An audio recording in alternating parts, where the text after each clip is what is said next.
नमस्कार दोस्तों, मैं दिलीप सैनी आप सभी का डीएम कोचिंग क्लासेस की इन ऑनलाइन क्लासेस में एक बार फिर से हार्दिक स्वागत करता हूं। दोस्तों, हमने फर्स्ट ग्रेड और सेकंड ग्रेड के मैथ सब्जेक्ट के लिए जो जो अपने मैथ की क्लासेस स्टार्ट की थी, जो अपने सेकंड ग्रेड और फर्स्ट ग्रेड का जो सेकंड पेपर मैथ का होता है उसके लिए थी। उसके अंदर हमने जो है 3 टॉपिक कंप्लीट कर लिए थे, फंक्शन, लिमिट और कंटिन्यूटी।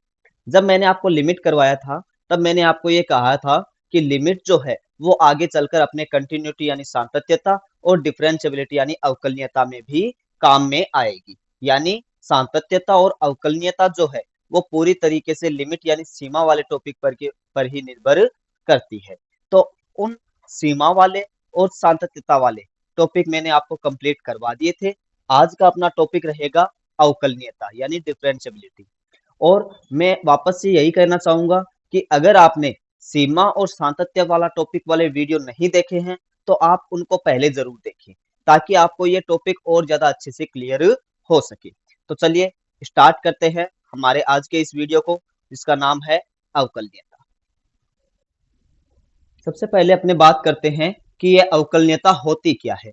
तो मैं ये लिख देता हूं, माना y जो है वो मेरा x का कोई फलन है। y क्या है? x का कोई फलन है, जहां x तो कैसा चर है? स्वतंत्र चर है। x कैसा चर है? अपना स्वतंत्र चर है।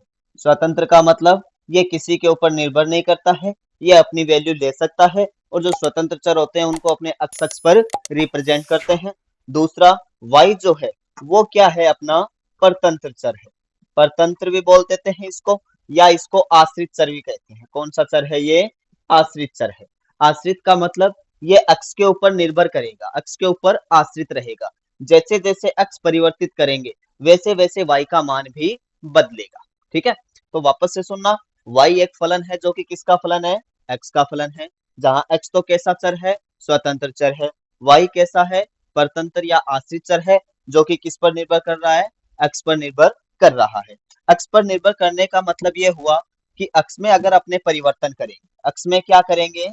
परिवर्तन करने पर y के अंदर जो परिवर्तन होता है, ठीक ना, y में जो परिवर्तन की दर होती है उस दर को ही अपने क्या कहते हैं? अवकलन कहते हैं।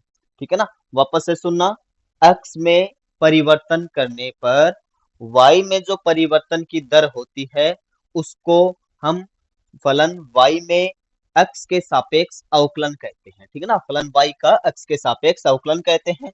जैसे अपने dy बाई dx लिखते हैं, इसका मतलब क्या है? x में परिवर्तन होने पर y में जो परिवर्तन की दर होगी उसको अपने क्या कहेंगे? y का x के सापेक्ष अवकलन कहते हैं। तो ये अपने होता है अवकलन, यानी x में अपने परिवर्तन करने पर y में परिवर्तन कैसा होगा? y बढ़ेगा, घटेगा या धनात्मक अचर रहेगा, वो सब क्या कहलाता है? अपना अवकलनीयता। जैसे अपने ये लिख लेते हैं, किसी फलन का जो अवकलन है वो कैसा होगा। मैं मान लेता हूं जैसे x है, एक्स के अंदर मैंने हल्का सा परिवर्तन डेल एक्स और किया। ठीक है ना, एक्स में परिवर्तन मैंने कितना किया है? Del X. जहां पर अपना ये जो डेल एक्स है ये अपना जीरो की ओर अग्रसर है, मतलब मैंने बहुत ही सूक्ष्म परिवर्तन किया है, यानी हल्का सा उसको बढ़ाया या घटाया है। तो उस कंडीशन में मैं ये मान लेता हूं y में कितना परिवर्तन हो रहा है? अपना डेल y हो रहा है। y में कितना परिवर्तन हो रहा है? Del y। तो अपने ये जो डेल y और डेल एक्स, इन दोनों का जो अनुपात है उस वो अनुपात जब del X tends to zero हो, डेल एक्स कितना हो? अपना जीरो की ओर अग्रसर हो, तो उस कंडीशन में ये जो अनुपात होता है ये अपने क्या कहलाता है? अवकलज कहलाता है। y का x के सापेक्ष अवकलज कहलाता है, जिसको अपने dy बाई dx लिखते हैं। ध्यान रखना है, यहाँ पर del y upon del X क्या है? दो संख्याओं का अनुपात है। ठीक है ना, ये और ये दोनों क्या है? अलग अलग संख्याएं हैं और दोनों का अनुपात है, यानी इनको अलग अलग भी अपने शो कर सकते हैं, जबकि ये अलग अलग नहीं है। dy और dx अलग अलग नहीं है। ये अपना d अपॉन dx जो है पूरा एक चिन्ह होता है, इसका मतलब ये नहीं है d में dx को भाग दिया गया। ठीक है ना, d में dx का भाग दिया गया ऐसा नहीं है, ये पूरा जो है अवकलन का चिन्ह है, और आगे y लगाते ही y का x के सापेक्ष अवकलन को प्रदर्शित करता है। तो यहाँ ध्यान रखना है यहाँ वैल्यू कैसी लेनी है, लिमिटिंग वैल्यू लेनी है, यानी लिमिट क्या होनी चाहिए, जीरो की ओर अग्रसर, यानी डेल एक्स जो है बहुत ही कम होना चाहिए। तो उस कंडीशन में अपना जो मान निकलता है उसको अपने क्या बोलते हैं, फलन का अवकलन। वापस से सुनना, फलन अपना y बराबर एफ एक्स था, तो x के अंदर मैंने हल्का सा परिवर्तन किया डेल एक्स, जहाँ डेल एक्स क्या है, टेंस टू जीरो है, यानी जीरो की ओर अग्रसर, यानी लगभग जीरो ही है, लेकिन जीरो नहीं है, ठीक है ना, जीरो नहीं है, जीरो से थोड़ा सा ज्यादा या कम है, यानी जीरो की ओर अग्रसर है, ठीक है। तो x में थोड़ा सा परिवर्तन करने पर y में जो परिवर्तन होता है, इन दोनों का हमने अनुपात लिया और लिमिट कितनी लगाई है, del X tends to zero. तो उस कंडीशन में इसका जो मान निकलेगा वो मान ही अपना क्या कहलाता है, अवकलन कहलाता है या अवकलज कहलाता है। और इस टाइप से मान निकालने की जो प्रक्रिया है वो अपनी कहलाती है अवकलन, वो क्या कहलाती है, अवकलन। अब इसी को अपने अगर ग्राफ के रूप में समझना चाहें तो देखना ग्राफ के रूप में इसको कैसे शो करेंगे। जैसे मैं ये बना देता हूँ, ये ग्राफ बना देता हूँ, ये अपना एक्स एक्सिस है, ये अपना वाई एक्सिस है, और ये अपना फलन कोई y बराबर एफ एक्स का ग्राफ, ठीक है। यहाँ पर मैं देखता हूँ x पर इसका मान लेते हैं कितना है, y है, x का मान कितना है, y है, फलन का मान y है। फिर x में हमने हल्का सा परिवर्तन किया, थोड़ा सा इसको बढ़ा दिया, ये कितना हो गया अपना x प्लस डेल एक्स, यानी ये दूरी डेल एक्स है, यहाँ से यहाँ तक की x थी, मैं लिख देता हूँ, यहाँ से यहाँ तक कितना है x, और यहाँ स्टार्टिंग मूल बिंदु से यहाँ तक की कितनी है x प्लस डेल एक्स। तो उसके ऊपर जो फलन का मान है वो अपना लिख देते हैं कितना है, y प्लस डेल वाई, ठीक है। तो यहाँ अगर मैं ये गैप देखूं तो ये गैप अपना कितना हुआ है, पूरा ये x प्लस डेल एक्स है, इधर वाला x है, तो ये बचा हुआ अपना हो गया डेल एक्स। इसी टाइप से ये अगर दूरी देखूं यहाँ से यहाँ तक की, ठीक है, ये दूरी अपनी कितनी हो जाती है, तो हमने ये देखा ये y है, ये y प्लस डेल वाई है, तो बची हुई कितनी हो जाएगी अपनी डेल वाई। अब ये डेल वाई और डेल एक्स का जो अनुपात अपने लिखते हैं, क्या लिख देता हूं, डेल वाई बट्टे डेल एक्स, इनका जो अनुपात लिया जाता है और लिमिट कैसे ली जाती है, del X tends to zero, ठीक है। अब ध्यान देना है, डेल एक्स जो किसकी ओर अग्रसर है, जीरो की ओर अग्रसर है, यानी ये जो डेल एक्स है, ये जो है, ये डेल एक्स जीरो की ओर अग्रसर है, बीच वाला गैप जो है वो लगभग कम है, गैप कम होने का मतलब ये लाइन इधर किसकेगी, यानी मैं लिख सकता हूं यदि डेल एक्स किसकी साइड जा रहा है, जीरो की ओर, तो अपना ये जो पॉइंट है इसको मैं पी नाम देता हूँ, इसको क्यू नाम देता हूँ, तो अपना ये जो क्यू पॉइंट है ये भी किस साइड आएगा, पी की तरफ। अगर डेल एक्स जीरो की ओर जाएगा तो अपना क्यू बिंदु है वो किस साइड अग्रसर होगा, पी की ओर। और जब ये इसके बहुत ज्यादा नजदीक आ जाएगा तो उस कंडीशन में ये जो रेखा मैं बना रहा हूं एक, जो अभी इसको काट करके जा रही है, वो अभी ये P और Q अलग अलग है तो यूं काट के जा रही है, जब ये Q यहाँ P के एकदम से नजदीक आ जाएगा तो ये रेखा अपने इस टाइप से इसको स्पर्श करते हुए जाएगी, वो क्या करेगी, इसको स्पर्श करते हुए जाएगी। और इस रेखा का जो ढाल होता है, इस रेखा का क्या होता है, जो ढाल होता है वही अपने इसके अवकलज को बताता है, किसको बताता है, अवकलज को, ठीक है। वापस से सुनना, मैंने क्या कहा, मैंने कहा डेल एक्स जीरो की ओर अग्रसर है, यानी ये बीच का गैप जो है मैंने एकदम से कम कर दिया है, तो उस कंडीशन में ये क्यू जो है ये किसकी ओर अग्रसर होता जाएगा, पी की ओर। अभी यहाँ है तो यहाँ आएगा, थोड़ा सा पीछे लूं यहाँ हो जाएगा, और पीछे लिया यहाँ, इस टाइप से चलते चलते कहाँ आ जाएगा, पी पर। और जब ये क्यू पी की ओर अग्रसर होगा तो ये जो पहले वाली लाइन थी, यानी ये जो पी क्यू वाली लाइन जो इस ग्राफ को काटते हुए जा रही थी, वो फिर यूं घूमते घूमते इसको टच होते हुए जाएगी, यानी वो क्या कहलाएगी, इसकी स्पर्श रेखा हो जाएगी, किस पर, बिंदु P पर। तो बिंदु P पर जो अपने स्पर्श रेखा आई है, क्या आई है, स्पर्श रेखा का जो ढाल होगा, इसका जो ढाल होगा वो ढाल ही क्या कहलाएगा, अपना अवकलज। तो इसको मैं आगे बढ़ा देता हूं और यहाँ लिख देता हूँ, ये एक्स अक्ष के साथ मान लिया कोई थीटा कोण बना रही है, कितना कोण बना रही है, थीटा, तो इसका ढाल अपना क्या होता है, टेन थीटा। अब टेन थीटा के लिए मैं ये त्रिभुज ले सकता हूँ, इस त्रिभुज में देखूं तो लंब कितना है, टेन थीटा का सूत्र अपना लंब बटे आधार होता है, तो डेल वाई बटे डेल एक्स। साथ में जहां पर ये त्रिभुज तो अपने वैसे तो ले नहीं सकते क्योंकि ये त्रिभुज लेंगे तो इस रेखा का ढाल निकलेगा, लेकिन अपने को तो इस वाली रेखा का ढाल चाहिए, ठीक है ना, यानी स्पर्श रेखा का ढाल चाहिए, तो ये कब होगी, जब अपने लिमिट क्या लिख देंगे, del X tends to zero. इसको मैं थोड़ा आगे लिख देता हूँ, del Y upon del X, जहां पर लिमिट क्या रहेगी, del X tends to zero. इसको ऐसे शो कर सकते हैं। दूसरा अपने बात करते हैं, यदि फलन y बराबर एफ एक्स के रूप में है, y कैसा है, एफ एक्स है, तो उस कंडीशन में ये जो अपना y है इसको मैं एफ एक्स लिख सकता हूँ। ये अपना y प्लस डेल वाई है, इसको अपने क्या लिख सकते हैं, F X plus del X. यानी x रखने पर कितना आया, F X, X plus del X रखने पर कितना आया, F X plus del X. तो उस कंडीशन में मैं ये लिख सकता हूँ, इसका जो अपना ढाल है, यानी ढाल को m यानी प्रवणता भी बोलते हैं, ढाल भी बोलते हैं, मैं लिख देता हूँ tan theta is equal to limit del X tends to zero, del X tends to zero. और यहां लिख देते हैं F X plus del X minus F X बट्टे में क्या आ गया है, डेल एक्स, बट्टे में डेल एक्स। तो ये भी अपने अवकलन का एक सूत्र हो जाता है। ठीक है, इसको टेन थीटा भी लिख सकते हैं, ढाल भी लिख सकते हैं, यही क्या अपना D Y by D X है, यानी वाई का एक्स के सापेक्ष अवकलन है या अवकल गुणांक है। अब हमने जब लिमिट की थी तो हमने डेल एक्स की बजाय हमने एच काम में लिया था। हमने वहां पर लिखा था कि एच जो है वो चेंज टू जीरो होता है। जब हमने लिमिट निकाली थी तो अपने एक्स बिंदु एक्स बराबर ए पर लिमिट निकालनी होती थी, तो एक्स की जगह अपने ए प्लस एच लिखते थे राइट हैंड लिमिट निकालने के लिए। लेफ्ट हैंड लिमिट निकालने के लिए ए माइनस एच रखते थे। एच जहाँ पे क्या होता था, बहुत ही छोटा, जो जीरो की ओर अग्रसर हो ऐसी धनात्मक संख्या होती थी। तो अपने यहाँ पर भी डेल एक्स की जगह एच भी लिख सकते हैं, डेल एक्स की जगह क्या लिख सकते हैं, एच। तो अगर मैं डेल एक्स की जगह एच लिख दूं तो अपना सूत्र ये भी लिख सकते हैं, limit H change to zero F X plus H minus F X बट्टे एच। तो ये अपना क्या आ जाता है, अवकलज का सूत्र, और ये अपना होता है अवकलज का ज्यामितीय निरूपण। अभी हमने प्रथम अवकलज का सूत्र लिखा, जिसको आपने dy बाई डी एक्स या एफ डेस एक्स भी लिख सकते हैं।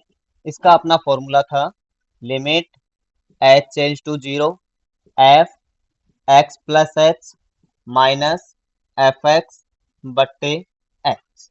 ये तो हो गया इसका प्रथम अवकलज।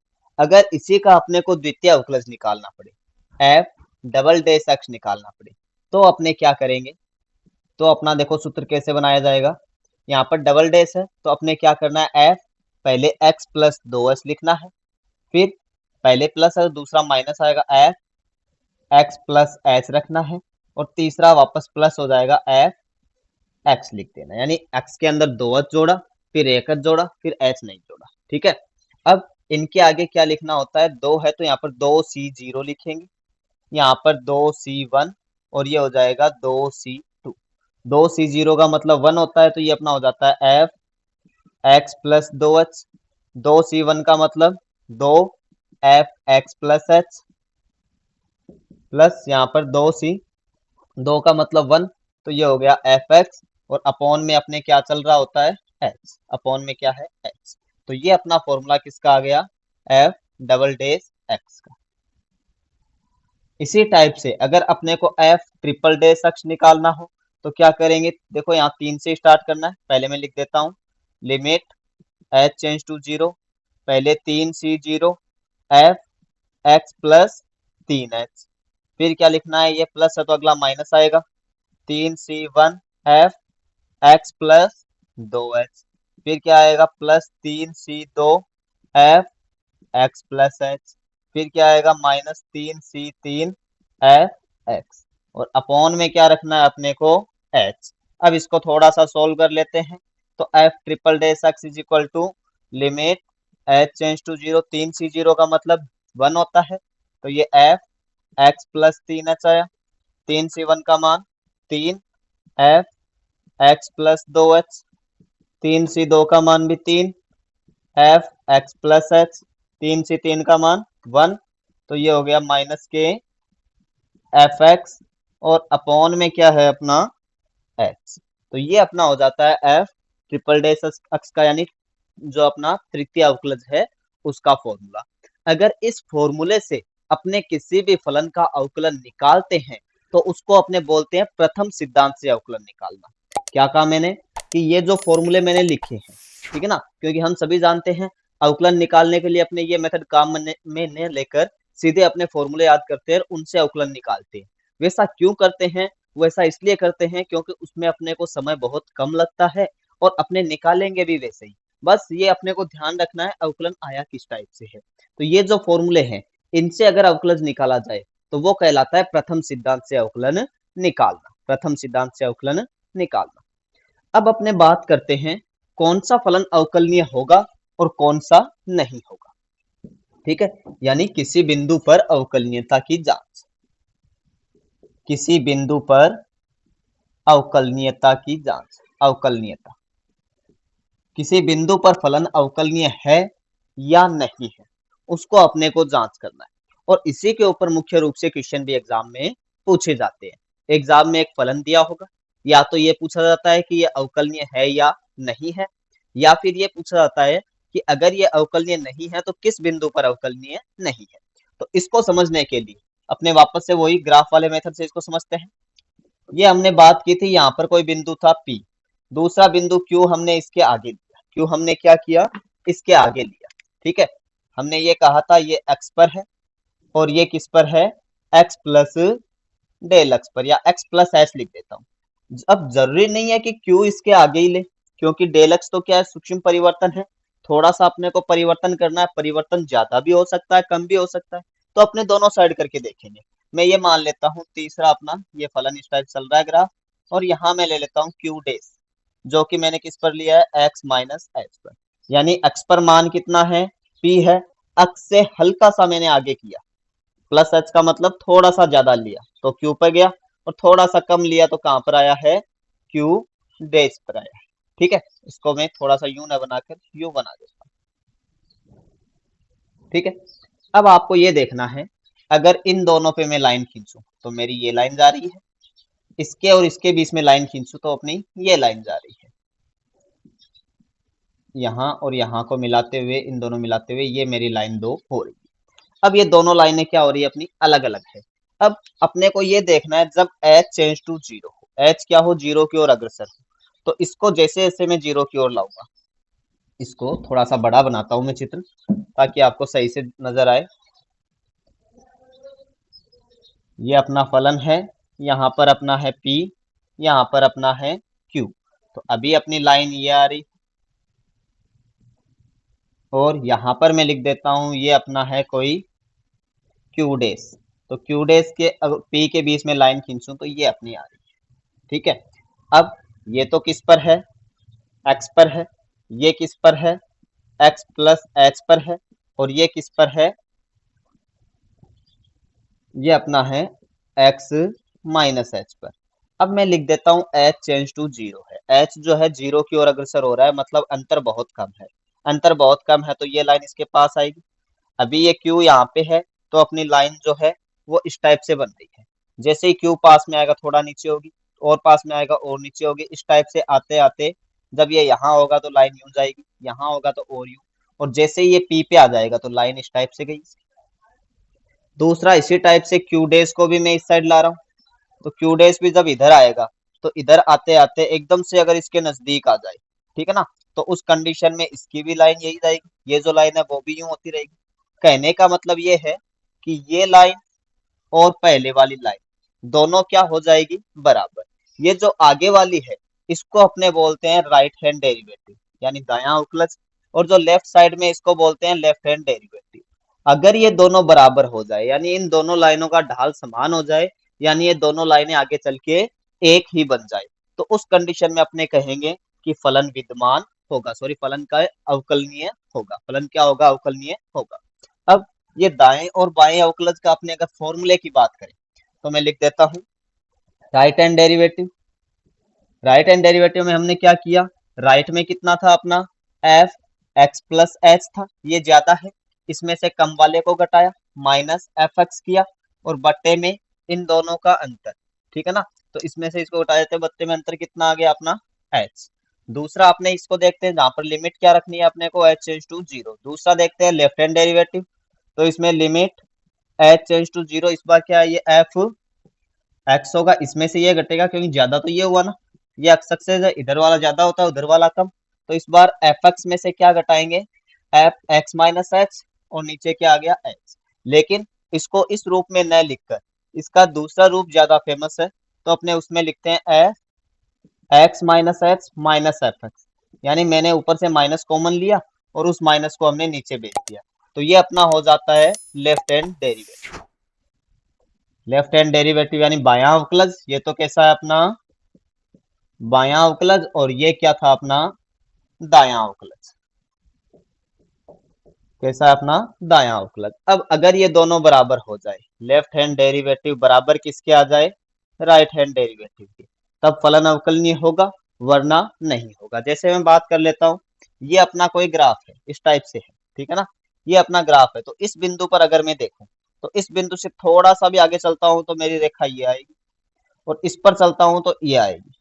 अब ये दोनों कभी भी बराबर नहीं हो सकती, यानी इसमें लेफ्ट हैंड डेरिवेटिव इधर जा रहा है, इसका ढाल अलग होगा, इस रेखा का ढाल अलग होगा। तो उस कंडीशन में ये फलन अवकलनीय नहीं होगा। कहने का मतलब ये हुआ, जिस भी फलन के ग्राफ में कोई अचानक उछाल या नोक आ जाए, क्या आ जाए, कोई नोक आ जाए, तो उस कंडीशन में वो अवकलनीय नहीं होता है। जैसे कि अपने मॉड्यूलस वाले ग्राफ देखते हैं, जैसे मैं मॉड्यूलस अक्ष लिख देता हूँ, तो मॉड्यूलस अक्ष का ग्राफ x बराबर 0 पर अगर मैं देखना चाहूँ, ठीक है ना, तो इस ये अपना x एक्सेस, ये y एक्सेस, ये इसका ग्राफ होता है।